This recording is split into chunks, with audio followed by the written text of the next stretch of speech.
The world of Nuceria, a planet forged in the fires of gladiatorial combat. Angron, a towering figure even amongst the monstrously strong, reigned supreme. He was a warrior born, a creature of untamed fury, his very existence a testament to the brutality of his world. But beneath the rage, a flicker of something else existed, a desperate longing for connection, a hunger for something beyond the ceaseless bloodshed. He was a slave, a gladiator forced to fight for the amusement of others. Yet within him burned a fierce spirit that refused to be broken. This spirit, however, was a double-edged sword, fueling both his legendary strength and his slow descent into the abyss. His victories, rather than bringing solace, only served to amplify the unending cycle of violence that defined his life. The roar of the crowd, the clash of steel, the smell of sweat and blood. This was Angron's reality, a suffocating cage of violence. Each victory, each brutal slaying, was a fleeting moment of triumph, quickly swallowed by the emptiness that gnawed at his soul. He yearned for something more, a sense of purpose that transcended the arena's meaningless spectacle. He sought brotherhood amongst his fellow slaves, a kinship forged in shared suffering. But even that proved elusive, as mistrust and the desperation for survival poisoned even the most fragile bonds. The only constant was the insatiable thirst for battle, a thirst that threatened to consume him entirely. His inherent strength, his almost superhuman resilience, fueled a terrible ambition. He dreamed of escaping the arena, of carving a path to freedom for himself and his fellow gladiators. He saw the chance for revolution, a chance to escape the cage and build a new, better life, free from the brutal oppression. Yet, even this hope was tinged with violence, his methods as brutal and uncompromising as the life he knew. He knew no other way. The path to freedom was one paved in the blood of his oppressors. The arrival of the War Master Horus, a figure of undeniable power and charisma, offered Angron a glimmer of hope, a chance for his dreams to come true. He saw in Horus a fellow warrior, someone who understood the brutal realities of war, someone who perhaps could offer him the escape he so desperately craved. But Horus's motives were far more insidious, far more manipulative, than Angron could ever have imagined. Horus, master manipulator, recognized the power that pulsed within Angron, the untamed rage, the overwhelming thirst for bloodshed. He saw not a man, but a weapon, a devastating force to be wielded in his grand scheme. He promised Angron freedom, power, the opportunity to finally break free from his chains. He offered him an escape, but it was an escape into a darkness far more profound than anything Angron had ever known. The gift, the supposed path to freedom, came in the form of the butcher's nails. These implants, crafted by the dark gods of chaos, were meant to enhance Angron's already immense power. But these were no mere enhancements, they were a cursed gift, a cruel twist of fate that transformed the desperate gladiator into a berserker, a relentless engine of destruction. The nails amplified his rage to unbearable levels, transforming his yearning for freedom into a ceaseless hunger for blood and slaughter. The transformation was agonizing, a slow descent into madness. His humanity, the fragile spark of hope that still flickered within him, was gradually snuffed out, replaced by a consuming bloodlust. The nails were not only a physical enhancement, but a psychic plague, twisting his very thoughts and emotions. The rage consumed him. His dreams of freedom became nightmares, replaced by a constant, insatiable hunger for the sweet taste of blood. Angron's legion, the World Eaters, became an embodiment of his descent, mirrors of his own twisted desires. They embraced the brutality, the chaos, the endless carnage of the warp. They were no longer gladiators, but a legion of blood-soaked demons. His yearning for freedom was now realized in a terrible, twisted form. The price of power was paid in full. His humanity was lost, replaced by the cold fury of a Daemon Prince of Khorne. The desperate yearning for connection, for a life beyond the arena, was twisted into a perverse devotion to the blood god. Angron, the gladiator who dreamt of freedom, became a terrifying embodiment of the blood god's wrath. His escape was complete, though the cost was utterly devastating. The first Daemon Prince of Khorne, a tragedy, not a triumph. Angron's story is a chilling testament to the corrupting influence of chaos, a stark warning about the dangers of unchecked rage and the terrible price one might pay for the pursuit of power, even in the face of unspeakable suffering. His tale resonates with a desperate plea, a desperate cry for connection, a cry forever silenced by the endless tide of blood and fury. Angron, the World Eater, one of the Primarchs, sons of the Emperor, genetically engineered titans destined to conquer the galaxy. But unlike his brothers, Angron carried a burden far heavier than any weapon. The butchery of his homeworld, Nicheria. Imagine a gladiator, not for sport, but for survival, pitted against monstrous beasts and fellow slaves. His existence was a never-ending cycle of pain and violence. Each victory, a fleeting respite before the next brutal fight. This wasn't glory, this was sheer, brutal endurance, shaping a soul forged in fire and blood. He was a warrior born of torment, his spirit twisting under the weight of constant suffering. His rage, a burning ember, waiting for the right spark to ignite into an inferno. The butchery on Nicheria wasn't just physical, it was a systematic dehumanization. Each scar, each wound, was a testament to his resilience, but also a deepening chasm of despair. The roar of the crowd was a symphony of cruelty, fueling the flames of his primal rage. He found a strange kinship amongst his fellow gladiators, fellow slaves, a silent understanding born of shared agony. Yet, even this shared suffering couldn't diminish the crushing weight of his existence. The arena was his world, a hellish cage where escape was an impossible dream. This constant fight for survival shaped him, honing his rage into a terrifying weapon. This was his reality, this was his prison.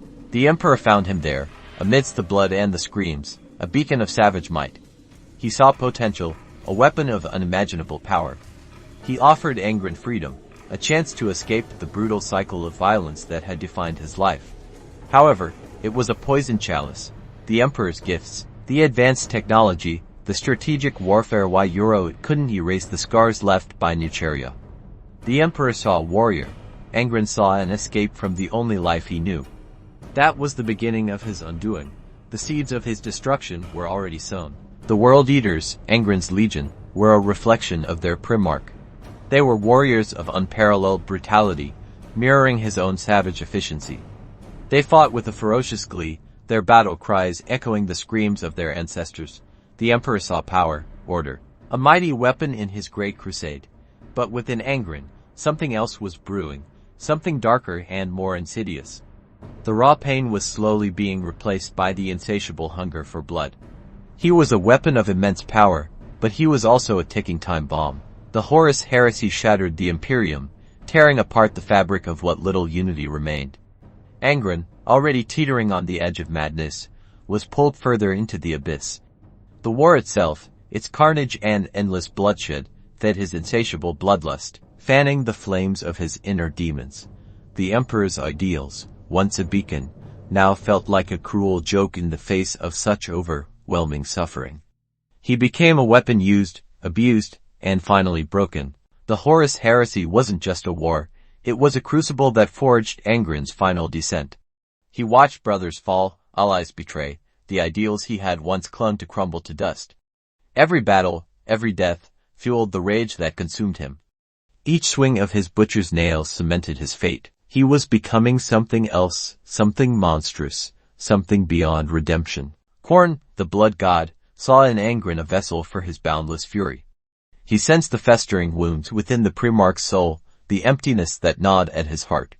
It was a dark invitation, a promise of power beyond comprehension. He whispered promises of unending carnage, of a relief from the pain, a place where rage became a virtue, a blood-soaked paradise. Khorne offered Angron something the Emperor could not, solace in his suffering, a release from the unending torment of his past. The blood god's embrace was a final surrender, a plunge into the abyss of limitless violence. He traded his humanity, his fractured spirit, for power, for an endless cycle of slaughter.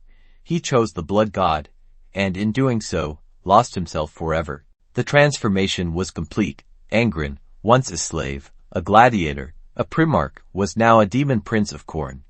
His rage, amplified 1,000-fold, became a weapon of unimaginable destruction. He was no longer Angron, the World Eater, but a horrifying instrument of Khorne's will, forever bound to a never-ending cycle of blood and war. His story, a cautionary tale of the corrosive nature of unchecked rage, a testament to the fragility of the human spirit, even in the face of impossible strength. The fall of Angron is not simply a tale of betrayal or war, but a profound exploration of the human condition. It speaks to the enduring power of trauma, the seductive allure of power, and the eternal struggle between good and evil, all within the brutal reality of the Warhammer 40,000 universe. The blood runs ever onward, fueled by the ceaseless rage of the first Daemon Prince of Khorne. Angron, the Primarch of the World Eaters, a gladiator king, forged in the brutal arenas of Nuceria. He knew only violence, a life dictated by the clash of steel and the roar of the crowd. His heart, though hardened by countless battles, yearned for something more, a connection beyond the endless cycle of bloodshed. He found a twisted semblance of this in the loyalty of his legion, a brotherhood forged in shared pain and the camaraderie of brutal survival. But even this fragile connection couldn't hold against the tide of chaos that was about to engulf him. Imagine the rage, the profound sense of betrayal, burning within him while a volcano ready to erupt.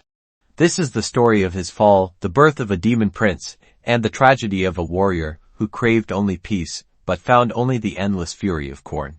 The Horus Heresy cast a long, dark shadow over the galaxy. Angron, fiercely loyal to the Emperor, found himself at the heart of the conflict. He fought with a savage ferocity that earned his legion the grim moniker of the World Eaters, but the war was grinding him down. Each battle brought him closer to the precipice, a descent into a horrifying abyss of violence. The butchery was relentless, the losses were crippling.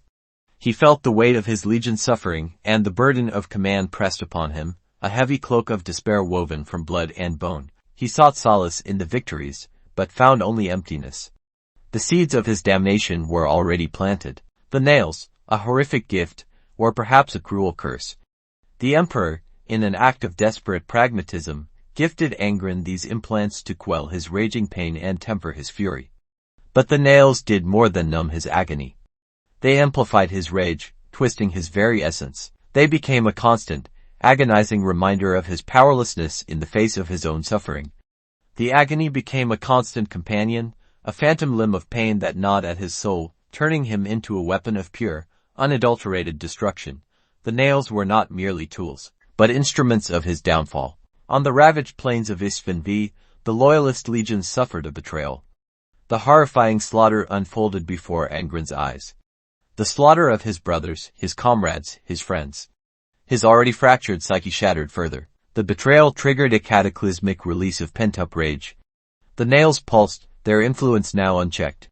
The chaos of war, the loss of his comrades, the agony of the nails, it all culminated in a horrifying explosion of unhinged fury. The blood god, Khorne, sensed the potent rage of the fallen Primarch. The perfect offering, the ultimate warrior fueled by an unending thirst for blood. Khorne extended his influence, a seductive whisper promising power and an end to Angron's torment. The nails amplified the call, becoming conduits for the blood god's infernal energy. Angron's body twisted, changed, becoming a horrific parody of his former self. The transformation was complete. Angron was no longer a Primarch. He was a Daemon Prince of Khorne, a horrifying embodiment of unending slaughter. The nails were gone, replaced by an unholy power that fueled his rage. He embraced this new form, a twisted embrace of power and despair. The pain was still there, a constant burning, but it was now intertwined with the intoxicating power of the blood god. The World Eaters, once a legion of warriors, now followed their fallen leader into the depths of bloody chaos. Angron led them with an unwavering ferocity. His insatiable thirst for blood was matched only by the legion's own bloodlust. Their humanity had been replaced by a chilling single-mindedness. They became tools of Khorne, instruments of merciless slaughter. His soul shattered, his humanity lost in the vortex of carnage. Angron existed only to serve the blood god's will. He found no peace, no redemption, only the endless cycle of violence and blood. The war that began with the betrayal, the war that fractured him, became his only reality. The tragedy of Angron lies not in his brutality, but in his capacity for loyalty and his inability to escape the cycle of violence that defined his existence. His fall serves as a cautionary tale, a testament to the corrupting influence of chaos and the devastating consequences of unrestrained rage. His story is not one of victory, but of a profound and agonizing loss, the loss of his humanity, the loss of his brothers, and the loss of any hope for peace. His legend continues to echo across the galaxy, a grim reminder of the price of unchecked rage and the horrors of the warp.